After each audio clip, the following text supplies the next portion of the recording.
my PhD, one of the people on my committee went to MIT and spearheaded the idea of heat shock proteins. Oh. So he spent his whole career studying these So he things. knows a ton about So it. yeah, he knows Okay. them.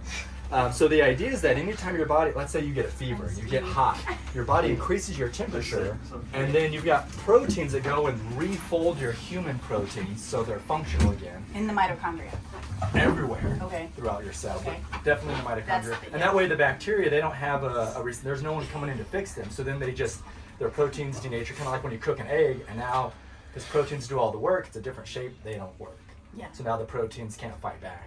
But then you've got these heat shock proteins that come in and they repair everything. It's the same when you get really, really cold. Proteins, they shrink up, they won't work. So the cold shock proteins come in and they start repairing and moving stuff. And part of that is have you guys ever been in a hurry to clean up, or let's say you're moving and you get to a point where you're like, just throw it away, just get rid of it, right? So it's the spring cleaning of like autophagy. Like, let's get all the junk out there, all the stuff that's under the bed, let's just pull it out and go through it right now. So the act of getting super cold and uncomfortable is just enough incentive to drive your biology to say, okay, let's do this stuff that I haven't been doing, because if we stay in this cold temperature, we're gonna die. And we need to produce heat more efficiently. That's what the mitochondria do, is they make heat. ATP. Well, the heat's actually made differently. Oh. So the heat's actually from like a friction. Yeah. So there's a series of proteins that like spin and that produces new ATP. Yes. And there's other ones that just create friction. Oh. So as your little protons come through, Okay. they create friction, that creates heat, and that's what warms your body. I did wonder how the heat was So produced, it's a 'cause that balance was- of the two. Okay.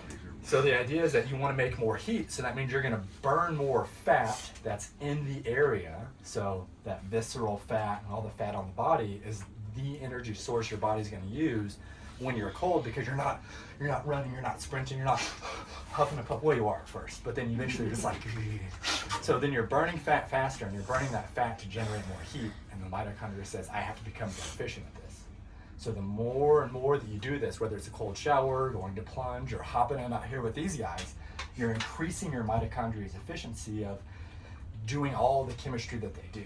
So it's like a non-aerobic, because that's the fat burning is, because aerobic is glucose, right? But so it's non-aerobic as far as fat burning. Is that right? You still need oxygen. Think about it this way. You eat food that has a carbon on it. Right. That carbon gets into the mitochondria, binds to the oxygen you breathe in inside the mitochondria. So it's that aerobic. forms CO2 when you breathe it out. So you literally breathe out fat when you lose weight as CO2. It's a waste product.